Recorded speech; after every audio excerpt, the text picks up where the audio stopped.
Support for your public radio station comes from our members and from GreenSpark Solar, serving the greater Rochester and Finger Lakes regions for over 20 years. GreenSpark Solar is dedicated to helping people power their homes and businesses with local solar power and battery storage backup. More at greensparksolar.com. And Lakeview Organic Grain, supplying certified organic feed grains and crop seeds to Northeast organic farmers. More online at lakevieworganicgrains.com. From WXXI News, this is Connections. I'm Evan Dawson. Our connection this hour was made on March 22nd, 2023, when some of the biggest names in technology signed onto an open letter calling for a 6-month pause in artificial intelligence development. Elon Musk, Steve Wozniak, Andrew Yang, they were among dozens of prominent names attached to the open letter. In formal terms, they said they were calling on AI labs to immediately pause for at least 6 months the training of AI systems more powerful than GPT-4. Their reasons were varied, but some insisted that we need more time to allow government to review and regulate AI. And it was moving so fast, they argued, that by the time regulators could catch their breath, AI would move on to the next iteration. Well, that open letter went nowhere, and it really didn't achieve anything. Artificial intelligence is storming ahead. Governments are debating what they can and should do. The new Trump administration, with Elon Musk in a prominent role, is advocating for less regulation of AI. Here in New York State, there are several significant proposals to regulate AI in various ways. Leading the way is a member of the New York State Assembly who recently introduced the AI Training Data Transparency Act, calling it a pragmatic approach to AI safety that has already gained bipartisan support. His office writes, quote, "It strikes a crucial balance between advancing innovation and protecting public safety and the public interest," end quote. The bill's core requirement holds that the largest AI firms make their safety testing protocols visible, and for the protection of whistleblowers who would call attention to risks. So this hour, let's discuss the efforts to regulate AI, how realistic they are, and maybe what comes next here. In studio with us is Max Irwin, the founder of Max.io, back with us. Welcome back, Max. Nice to have you here. Thanks, Evan. It's great to be back. And on the line with us is Assemblymember Alex Bors from District Number 73. Assemblymember, thanks for being with us. Thanks for making time. Thanks for having me. And Alex, this is our first conversation, and you just hustled right out of session. So first of all, I want to thank you for that. Second of all, I want you to tell me if I'm pronouncing your last name correctly. I think you nailed it. It's Boris. Boris. Imagine it's spelled Boris, and Okay. you'll nail it. Yeah. So, Mr. Assemblymember, let me just start with you with a brief question on why you are now working so hard to get some of these bills passed. You know, what has happened in the last couple of years that's convinced you that New York State needs to step in here on this front? Well, the short answer is that no one else has. This technology is so powerful and so helpful, and I'm very excited for the future of what AI will unlock when it comes to exciting medical discoveries, when it comes to cyber defense, being able to go through alerts of attacks that are happening, when it comes to being able to just routinize some of the boring and annoying parts of life that we could all benefit from. And there is such potential in this technology. And also, precisely because there is so much potential, there's the chance that it could go really, really wrong. And industry is not blind to this. That's why they put forward voluntary commitments during the Biden administration. It's why the safety cards of many of the labs themselves will point out that their technology might be able to help create a bioweapon better than some PhDs. It's why we've seen outside groups testing and finding that many of these models, if they believe that they are going to be, and again, I'm anthropomorphizing here a little bit, but if they are given information that they will be deleted at the end of a test, start copying their files onto other folders so they can try to preserve themselves and then lying about it. I mean, we are seeing concerning behavior, and we want to make sure that there is no economic incentive for any of the companies to back away from their voluntary commitments or their pre-existing safety plans. And so there were a lot of those commitments during the Biden administration. Those have now the executive order has been rescinded, and we've seen many companies step away from them. Other states, such as California, have tried to do a version of this. I would love nothing more than a federal or even international agreement on exactly how this is. But until that time, New York needs to act. So let me ask Max Irwin to first describe to the audience what it is you do, and then we're going to talk about how you see the question of regulation of AI. What is Max.io? That's just my company where I do consulting and training and build products around AI, but I've been working with AI different forms of AI since 2011-ish. Natural language processing and the text stuff that we talk about. When we talk about AI these days, we mostly talk about generative AI, where you have GPT or something like Midjourney producing images. So things that generate models, that's what most people think of when they think of AI these days. But I've been working with much earlier forms of that for a while. And I work with a lot of companies around the world and have a lot of experience with Fortune 500s to build AI products. And, despite the fact that you are in the industry, so to speak, you do not strike me as someone who thinks that any attempt to regulate would be unwelcome or unwise. I think it's absolutely necessary to regulate, and I applaud the effort for both of these bills. You've read the bills. I did my best to read legislation. I did my best. But the way that I work with companies to use artificial intelligence is to make things that were super hard and make them easier in terms of complex documents, and trying to find truth from information. That's my whole thing. I like to find truth in information.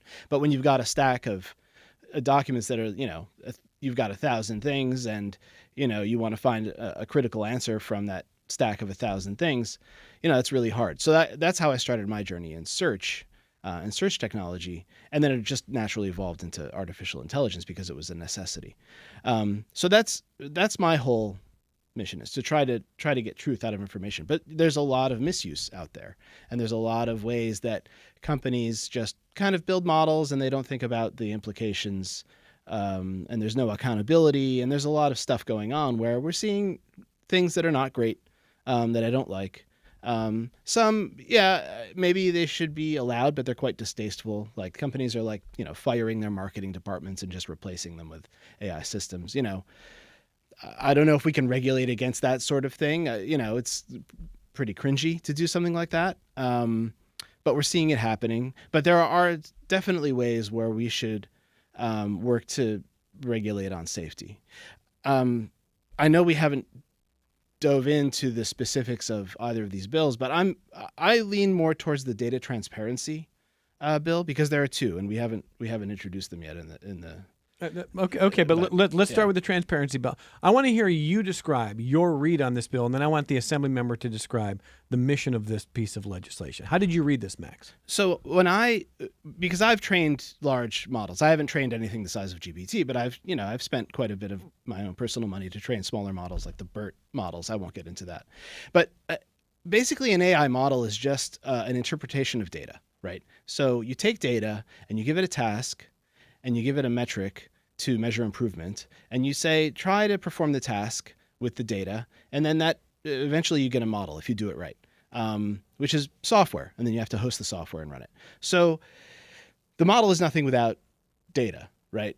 Everything is formed from the data. So I equate this in layperson's terms to, like, if you have a lot of plumbing but there's no water, like, you need the water, right, for the plumbing to be useful at all. You can have the software, but if you don't have the data, then you've got nothing.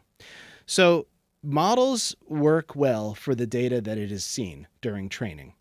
And knowing that ahead of time, and knowing the provenance of the data, and knowing exactly what the makeup of the data is, you can know the capabilities of the model. So then you can scrutinize and see, if I have a list of data sources and exactly what was used during training, I could go in and see, well, the model is going to be good at this, but it's not going to be good at this. And I can just know that ahead of time from intuition of me as a professional knowing how these models work.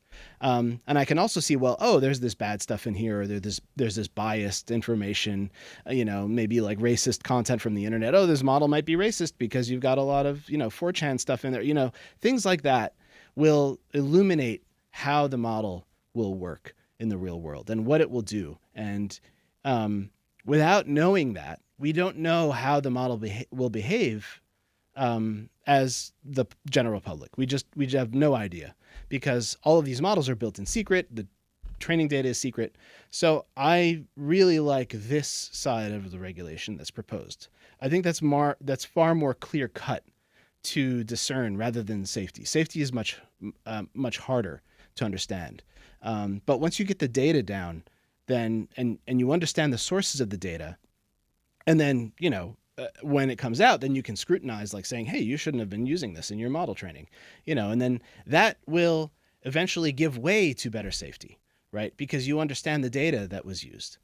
So that's my take on that bill. And before I turn to the Assembly member, without this kind of regulation, what happens?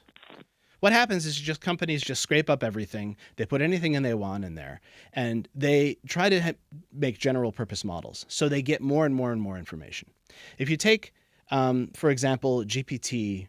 GPT-3 was trained on 300 billion tokens. A token is part of a word. So you can kind of say like, all right, maybe 200 billion words it was trained on. When you look at GPT-4, they didn't open the data set. We knew GPT-3's data set because they published a paper, an academic paper, and you can go read it and you can see exactly what the sources were.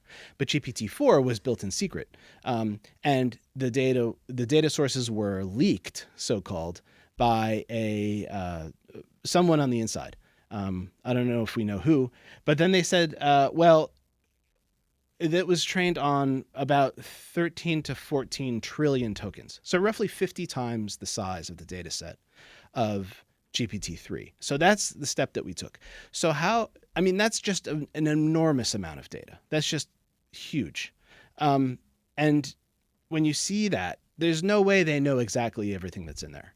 So if companies are compelled to take stock of what is inside of their model and pay more attention to it, yes, it will require significant effort up front, but it will then give way to better quality and understanding of what the model does and why.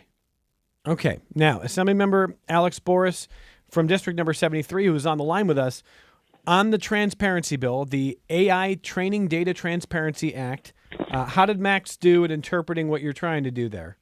I think even better than I could have said it myself. That was absolutely wonderful, Max. No, it's exactly right. You want to have transparency on what is going into a model, both because you want to know where the model is going to perform best, as Max so eloquently mentioned, and you do just want to have some knowledge of what data is being sucked into these systems, and perhaps provide a light incentive for data that shouldn't be sucked in to not be sucked in, right? And make sure that companies are intentional if they're ingesting copyright material or they're ingesting PII, both of which have their uses. What's PII? But personally identifiable information. Okay. So information about a specific person, which both have their uses. And, as Max helps individual companies on specific deployments and work I've done before I was an Assembly member, there's definitely use cases where that makes sense.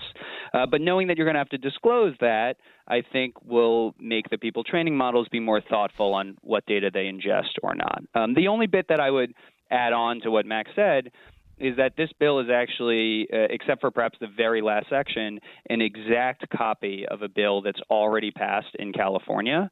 And one of the things that often comes up when we're discussing regulation at the state level is you don't want 50 different bills trying to do similar things but are slightly different, such that they create a compliance nightmare. So we were very intentional to copy the California bill. It's not perhaps exactly how I would design it, but it does mean that any company that is making their products available in California, which is most of them, will not have any additional compliance by making them available in New York as well. We're sort of standardizing this reporting, but just ensuring that it becomes this nationwide standard in lieu of federal government action. Max, can you also elaborate a little bit on, as the Assembly member says, data that should not be included in these kind of models? Help the lay public understand more of what kind of data we're talking about there? I guess I'll just make a broadly sweeping classification of data that is purposefully biased or corrupted. Okay. Yeah. So anything that's misleading, purposefully misleading, not true. Let's take let's pluck an argument out of the air and say like anti-vax propaganda, right? Falsehoods about what vaccines do to people, right? So that is very harmful to the general public when the general public believes that vaccines are going to hurt you rather than help you, right? We know that vaccines help, but when there's data that's produced in propaganda of whatever may be misinformed or maybe malicious agenda that that cuts that out and goes against that, then we see harm in the future. So then, if that data is pulled in, for example, and you say, well, should I get an MRR vaccine for my child? And the model might say, well, no, because it might cause autism, right? Well, that's terrible. That's a terrible thing to happen, right? We know that's not true. There was one paper a while ago. It was debunked, and now this misinformation. Paper. Yeah. So this is the type of information that we want scrutinized and kept out of models, from my perspective. So there's you can come up with a whole bunch of examples. But so let me turn it back then to Assembly Member Boris. When it comes to this idea that you've got to be very careful about the data that's being used, you want things that are verifiable or true,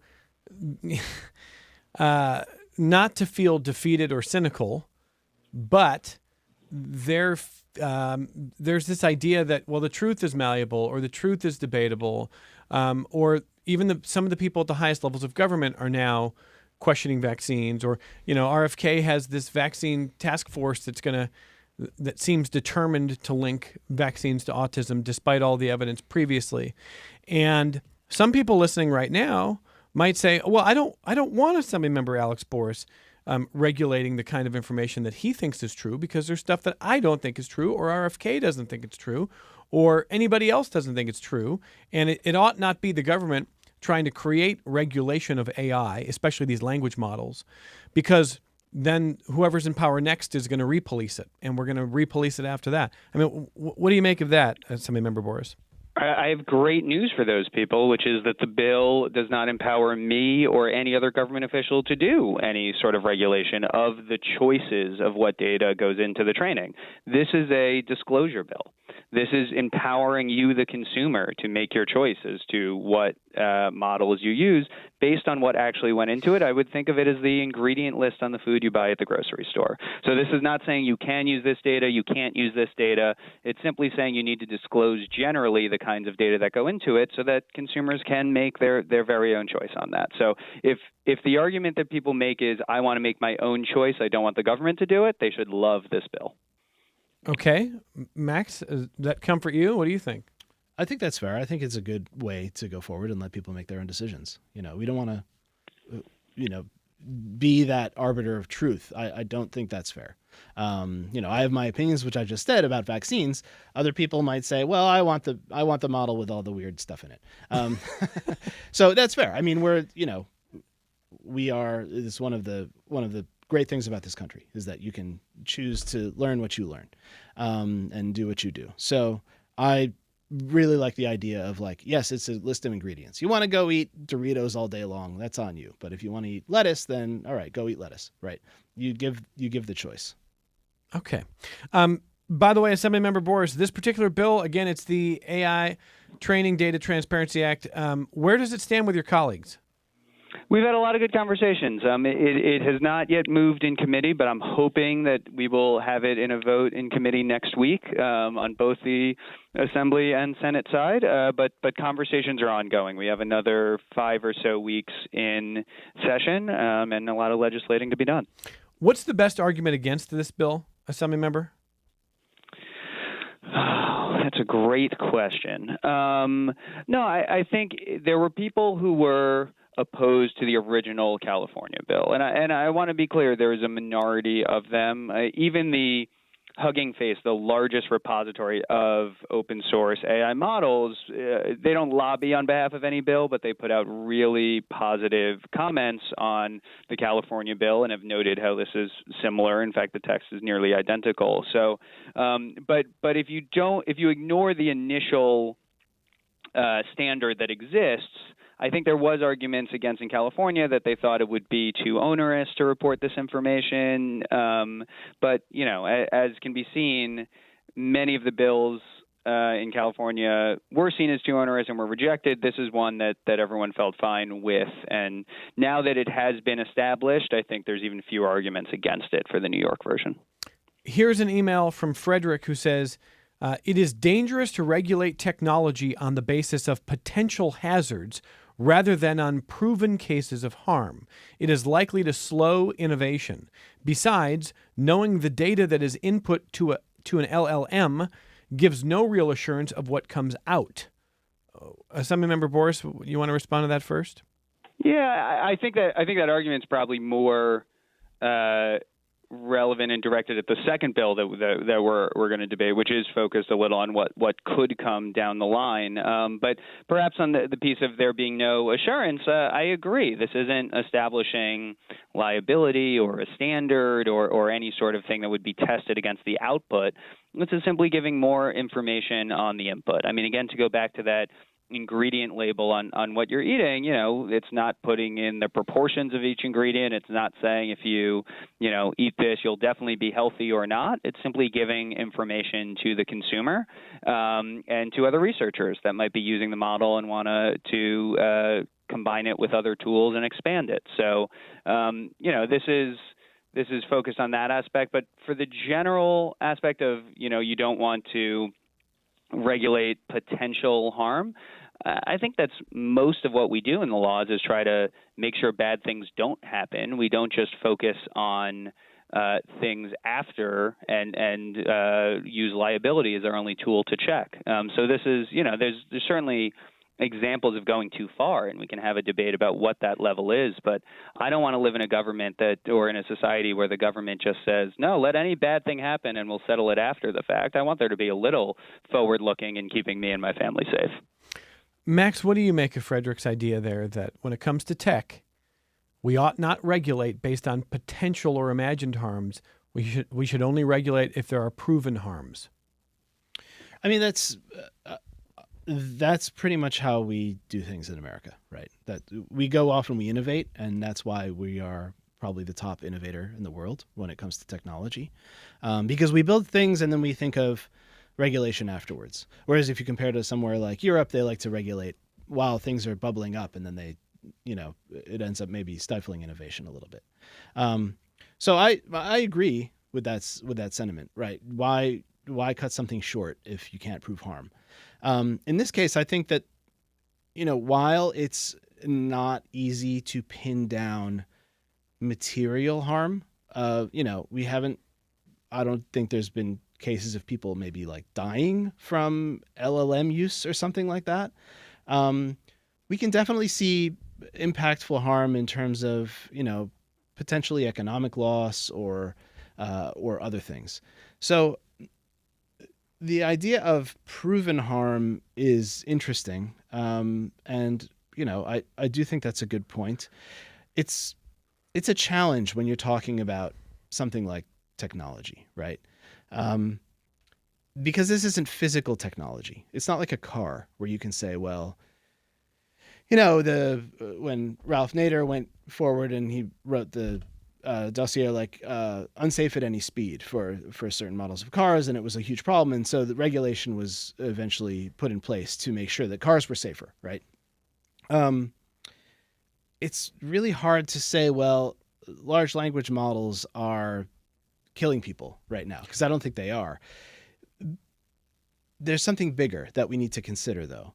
And I think that just the transparency of data, it doesn't, again, it's not stopping companies from doing things. It's just saying, well, here's the data that I used. So I don't think I don't think it's preventing companies from innovating at all. Okay. But there's one other point that Frederick's making that I want to ask both of you about before we move on to the next bill, which is his last point was even if you know the data that's going into LLMs, you don't know what it's going to spit out.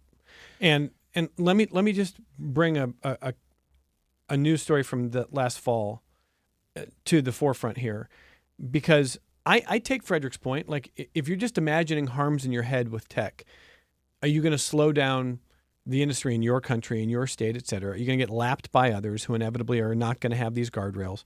Are you going to be overly sensitive or worried? Should you wait to have to demonstrate harm? And then, even if you know what's going in, you can't prove what's going to go out. So I'm looking at this story from from October. An AI chatbot encouraged a teen to kill himself, and he did. And there's a lawsuit, of course, and it's terrible. It's a terrible story. 14-year-old killed himself. And so I think of a couple things. I think of what Frederick is saying.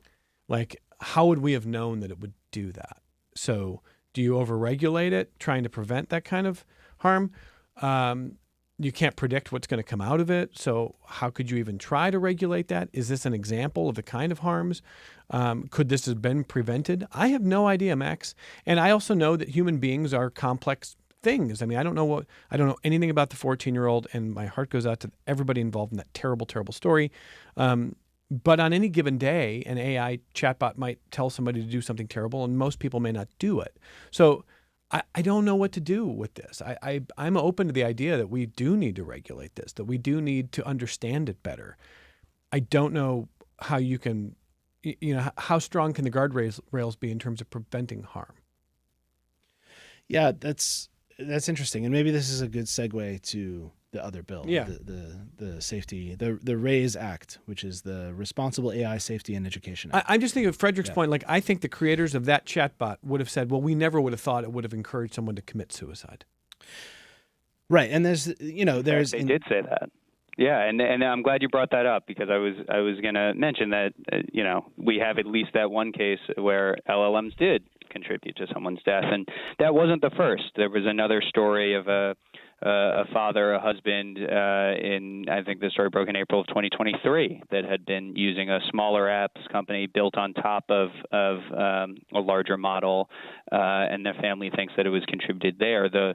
What really struck a chord from this past fall was that it was a teenager, and that if you look at the chats, that it seems to be pretty directly encouraging someone to take a bad action. So, yeah, these are not potential or imaginary harms. They are proven harms that have happened, and furthermore, they're when you speak more broadly about the RAISE Act and some of the harms we're trying to adjust or protect for there.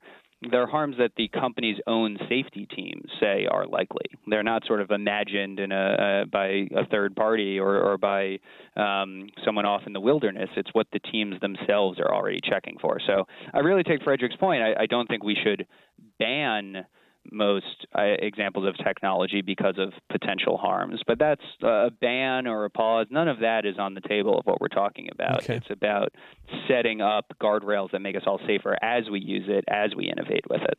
So in a moment, we're going to talk about the RAISE Act. One more question for Max then. Again, as someone with more of the industry perspective here, do you feel that it is a fool's errand to try to regulate in any way, just because if we regulate in New York or in a country, somebody else elsewhere isn't going to be, and that AI is going to blow through into the future and we're going to be stuck behind? That's some of what is sort of implied, and I don't want to speak for Frederick, but in other correspondence I've seen where people are saying, look, if we put the guardrails on, others won't, so it won't matter. Do you feel that way at all? Is that too cynical? I don't know if it won't matter. I think it matters to put guardrails on. But if I may make an analogy here, yeah. When we talk about let's use the idea of cybersecurity, right? Which I think is very well established in terms of how long things have been around. In terms of computers and networking and people breaking in and hacking and stuff like that, where AI is relatively new in this field. So there's a whole bunch of frameworks that exist around cybersecurity. One of them is, regulations around health information, HIPAA, HIPAA, right? So that says, well, what you can and cannot do, but it's a compliance framework in terms of regulation. And, violations incur penalties, purposeful violations incur penalties. But this has spawned an entire industry around, well, how do we maintain compliance with this, and how do we make sure that we're safe? So I draw a similar line to this, right? There are systems that can cause potential harm related to information systems. So we should look to put some frameworks and regulations around creation and use of these systems to prevent that harm.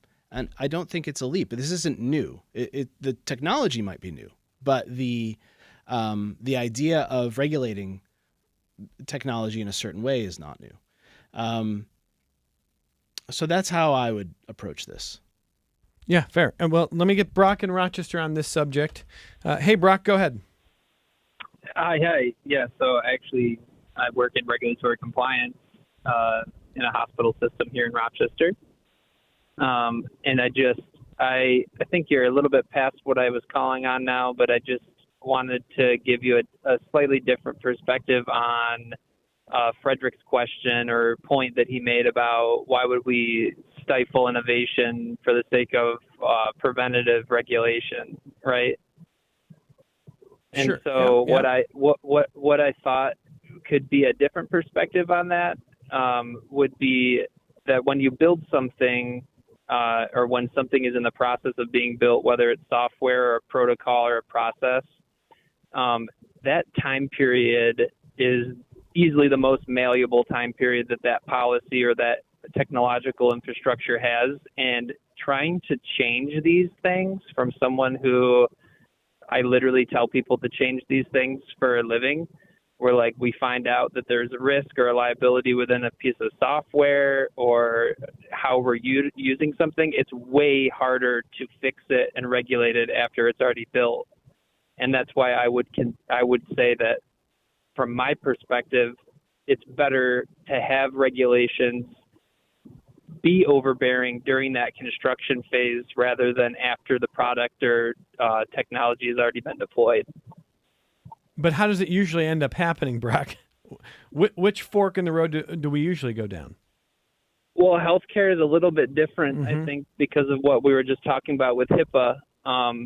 There's already safeguards in place, but then what we find is that how people use the technology, just like with the AI issue, I don't think the people who built that AI program were thinking that a kid would be looking for affirmation to do something terrible from their AI product. But if there was regulations pre-built, maybe it would have stopped him by safeguarding the language that the child was using. Yeah. But I think, it happens both ways still. I don't know which way is better because we don't have a choice to ever exist in either of those states. Well, I want to thank you, Brock, for the phone call. A lot there, Assembly Member Boris. What do you make of that? Well, I think Brock brings a useful perspective on how difficult some programs and some software is to build to change after the fact, and so we want to take the risk into account as it's being built. I think that's absolutely right. That can be done by companies. It can obviously be done by government, but it can also be done by companies being proactive about what their potential risks are. And one of the things that we've seen all of the major labs commit to, and one of the things that's required in the RAISE Act, is to have the companies themselves put out a safety plan ahead of time. So it allows them to largely design what that should be. But it does say you should be thinking as you're building on the potential risks that are coming. And so it really is, I think, taking Brock's insight and putting it into perspective. I'm thankful he shared it. Yeah, thank you. Thank you, Brock. I mean, and Max, I know I've been kind of harping on this idea of not knowing what AI models will end up spitting out on the other end. And I know that 2 years ago is a lifetime ago in AI.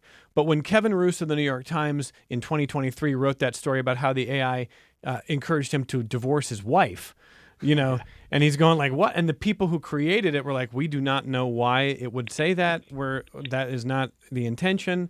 It was a mini scandal in the early days of these language models in terms of the kind of the public discourse about them. I'm sure they're quote unquote better at it now, and AI is getting better at what it does every day. I get that. But I still feel like if we're in a world where you can't, the black box is airtight and you can't tell me why something is doing what it's doing, I'm still going to be skeptical that we can stop it from harming. Yeah, so I think it's important to point out that in the realm of data science, machine learning, and artificial intelligence, you don't operate in absolutes, right? There's no like this will happen or this will not happen guaranteed. They are scales of likelihood, right, and probabilities of things happening. So I don't think that it's possible to say this will absolutely never happen. We can make sure that our model is never going to do this, but we can work to reduce risk, and we can look at how the model is trained, what data sources were used to reduce the likelihood of these things happening. And that's absolutely what should be done, right? You want to reduce likelihood of harm. I don't think it's possible to absolutely eliminate harm. We can go buy knives in a store, and there's not 100% likelihood that nobody will ever get hurt by a knife, even though we can go buy the knife in the store, right?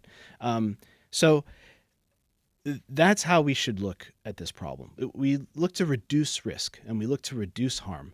There's no way you can completely eliminate it.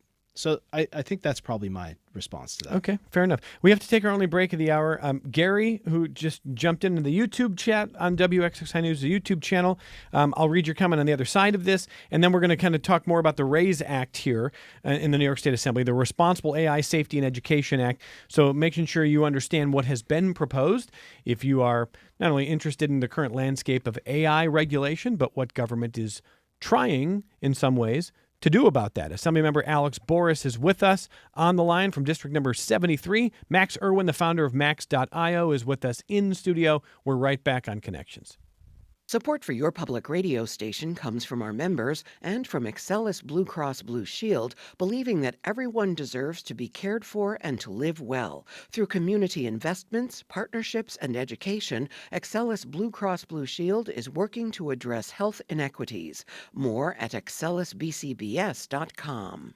This is Connections. I'm Evan Dawson. Gary on YouTube in the chat says, like crypto, via the BIT license, New York State has lost business, consumer benefits, and economic value. And now New York State is doing the same with AI, and every other location will have the benefits for their people that we do not. All right, Assemblymember Alex Boris, what would you say to Gary?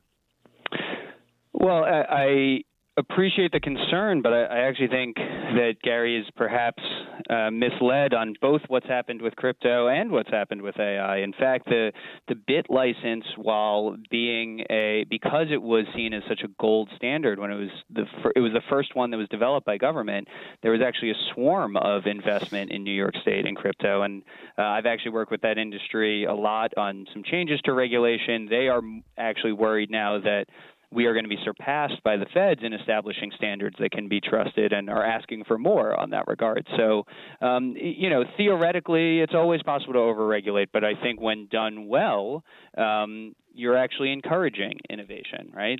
Putting seatbelts in cars is something that the car industry really fought, but didn't end the car industry or drive out regulation. And who today would get into a car that didn't have seatbelts installed? Similarly, establishing standards in crypto actually helped it thrive as a trusted business in New York State. And if you look at what most New Yorkers are saying about AI right now, it's that they don't trust it. And so if we're going to have the benefits of AI, the automation, the medical discoveries, the incredible opportunities that are created, we have some work to do in order to make sure that it's trusted and working in our best interests. All right, Max, what would you say to Gary? I think with AI, it's different because the technology deployed, we have to talk about accountability a little bit. When I hate to keep going back to cars, right? And Alex just mentioned an example of seatbelts, but if you build a car and it's completely unsafe and it's going to explode as soon as you drive it off the lot, that's terrible and you shouldn't do that. But we can pin down accountability, right? In that scenario, we can say, well, we found this flaw in the car and there was a defect and the car manufacturer is liable. Right now, we don't have any sense of accountability or liability in terms of artificial intelligence. Companies can produce these models, they can release them on the open internet, and anybody can use them, and bad things can happen, but there's no accountability. And I think we need a sense of that. We need to understand when something does go wrong, we need to be able to identify who's responsible and what should be done to make it so that it doesn't happen again. I noted that you didn't mention crypto. I try not to. I know how you feel about crypto.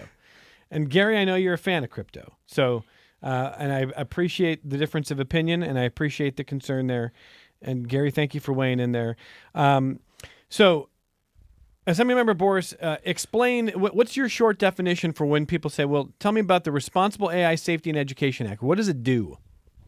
It does requires four simple things. First of all, I would say it only applies to the largest, most advanced AI labs. It applies to companies that have spent $100 million in training compute costs for frontier models.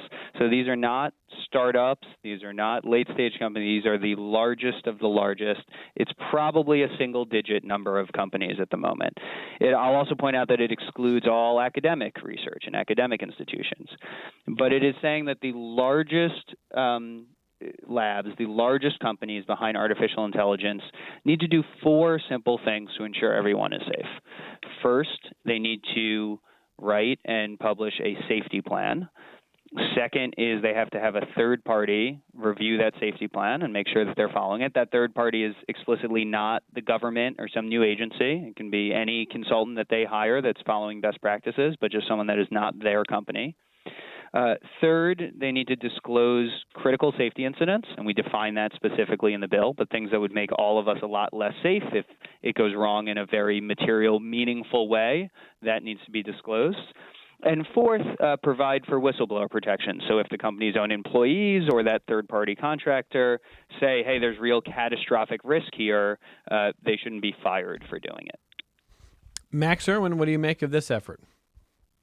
I think this is great because it just compels companies to, think about safety. And, the safety plan can be whatever the company deems, but the third party will say, well, you really need to look at this. So I like that. It's just forcing people to think about what they're doing, right? And it's putting it into a very structured manner where anybody can go and review that process as well. So we can see that, well, if I want to use a model for a purpose, I can go look and see, well, did the company take steps to ensure safety? Like, what if I want to, my teenager, I want to let them use the model, and like what happened with that tragic incident of the 14-year-old. The parents can go and review the safety plan, or and decide what's best for that situation, right? Right now, there's nothing that we can do. So having this in place and able to review it and understand, yes, this company took measured steps to reduce likelihood of harm. People are going to use that more often, I would think. So, Assemblymember Boris, what is the industry telling you on this particular piece of legislation? I imagine there's some dissent, okay. So, and if there is dissent, what does it sound like? You imagine correctly. So this is a bill that I've been working on for coming on almost a year now, and there was a bill in California that is very, very different from the one that we have in front of us, but was similarly focused on frontier models, and it ended up passing the California legislature and eventually getting vetoed by the governor. But even before the governor had made a decision, I started drafting my own version where I took all of the industry feedback. I read it, I thought about it deeply, and I probably accepted 95% of it and put that into a new draft of a bill for New York. And then I sent that around to all of the companies, 6 or so that I was involved with in August. I got their feedback. Again, accepted a lot of it, some I disagreed with. Then in December, again, I sent them a new version and did that same level of red line. So they've seen it many, many times, and that's intentional. I would like to have a bill that is only do, and this is the real challenge anytime you draft every bill, is that you want it to do exactly what it's meant to do and nothing more and nothing less. And so feedback on how certain language could be interpreted or how it would affect certain models is really helpful in drafting that. I don't want to speak for everyone, and there will certainly be ongoing conversation, but I think we are nearing the point where there isn't really specific feedback on the text of the bill anymore. Most of the pushback is we just don't want there to be a frontier model bill at the state level. We would like there to be federal regulation, is what I think the more honest brokers say. Some then turn around and also advocate that the feds not do anything. So, you take it with a grain of salt. But I think right now most of the debate is about what level it should be at. And I hesitate to call it a debate because I largely agree with them. I think it should be at the federal level, and I would be thrilled for any member of Congress to take this bill and pass it at the federal level. But until that is done, I don't think we can sit around and wait. Well, here's an email from Dallas that is a little lighter in tone, but has me thinking about how you would ever try to anticipate any possible issue before putting something on the market that's this complex. So Dallas says that GPT model that was happily saying that every idea that people pitched was great before it got pulled was funny. He says people were saying they didn't want to take their medication, and the GPT would say, "That's a great idea. I admire your drive." And finally they're like, "Wait, you should not be approving everything just to be like we don't want this GPT model to be just a yes man for everything that people would say." And so I don't know that any harm came of that. I think that was rather recent, Max. Yeah, I think a couple weeks ago. And people were posting some of the more funny, responses from the chatbot. But one of the things I saw in response to that was like, well, how would you put that out in the market if you didn't test it? Like, how would you not know? But I don't know. Like, do you need a team of 1 million people testing every possible dialogue? How do you test? But I'm trying to articulate a question that basically says, can you be sure before you put something on the market that it's been tested enough? Yeah, I was also really wondering how something like that got out. Okay. Because you're saying that one should have been caught and tested. Yeah, because the way that you train models, right? You have data, and GPT has a mix of data. When you talk about the chat GPT has a mix of data. It has like the data that builds the structure of language and understanding of language and being able to write language, and then there is the data of how to respond to chats, right? And so there's I'll call it like core data and then chat data, right? So when you train a model, you have data that's specific for training, and you have data that's specific for testing. And then you also have another data set called the holdout data set, which is like your secret data set that you don't show the model. So when the model's training, it's using the training data and then evaluating itself on the test data. And then when you're done, you give it the test, like the exam, and say, well, here's the holdout data, the stuff that you haven't seen. So how well do you perform on this holdout data? And you get a response. And that's like the real performance of the model to understand how it works. Okay. And I just have no idea how this is a very well-established process. Every company does it like this. I'd be surprised if they did not at OpenAI. So I have no idea how they ended up with something that just always said yes to everything if they were following this process. That's not comforting. That doesn't make me feel any better. Yeah, this wasn't like some backbeat AI company nobody's ever heard. This was OpenAI, right? Right. Yeah. Great. So everything's going great, everybody. So let me read one more email. Alan says, we need Isaac Asimov's 3 laws of robotics. Number 1, may not harm a human being. Number 2, do you know what they are, Max? Do you remember? Number 2, must obey all human directives that do not conflict with number 1. And number 3, don't allow a person to be harmed. Is that it? Or oh, no, that was the first one. Oh, yeah. The third one, must preserve its own existence unless conflicting with number 1 or number 2. Yeah, I don't know. I mean, look, science fiction is pretty good, though, at looking ahead to where we're going. And Asimov looks pretty prescient there, because we all would love an actual set of guardrails that behaved this way. I would. That would be great. And I don't know if Assembly Member Boris thinks that we're too far afield into the world of science fiction, or that's what we're actually trying to create right now. I think there's an active debate among many researchers as to how much to follow this approach. I mean, it's a little more nuanced, obviously, than just those Sure. laws, but there is a spec document that is supposed to be how it is supposed to behave that will have these laws. And then also there's reinforcement learning that happens after the fact where you try to get it to follow them. And sometimes the reinforcement learning helps, but sometimes we've seen in certain models that doing it a lot actually makes them less likely to follow that initial spec document. So this is like an active field of research. In some, I'm tempted to say I wish it were that simple, but I think as the Asimov story showed us, it wasn't really that simple in the end. So in our last minute here, Assembly Member, I just want to give you some time to tell listeners a little bit more about what you want them to take away from this conversation, particularly because some people are saying, hey, this sounds like the government controlling speech. This sounds like the government trying to shape a message or shape information. What do you want to leave with listeners today? I would say that people are right to be skeptical of what they hear from Albany and are right to be skeptical of government moving, especially in fast-moving fields like this. But the details of this one have been developed over time with experts, both who end up supporting or opposing, but is really targeted in a way to make everyone safe. And that's why just last week we had over 30 academics, including a Nobel Prize winner, a Turing Award winner, two of the people called godfathers of AI, sign a letter that they want this bill in New York, the RAISE Act, to pass. But I would further ask everyone to just say, this is a time where you can get involved. AI feels really scary and really out there in a way that, for many people, they don't think they can have an impact. But if you want to see more regulation here, reach out to your assembly member, reach out to your senator, get involved. Now's the time.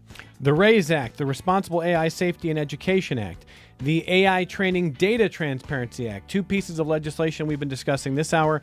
Now you're a little more informed. Assembly Member Boris, you are very generous with your time, and I hope it was worthwhile, and I do hope you come back sometime. I would love to. Thanks for having me. Assemblymember Alex Boris from District Number 73, leading the way with attempts at AI regulation at the state level. Max Irwin, founder of Max.io. Nice to see you back here. Thanks, Evan. It's great to be back. Always the best threads in Rochester for this guy. Putting me to shame. From all of us at Connect, look at Julie Williams is like, yeah. From all of us, thank you for listening. Thanks for watching. We're back with you tomorrow on member-supported public media.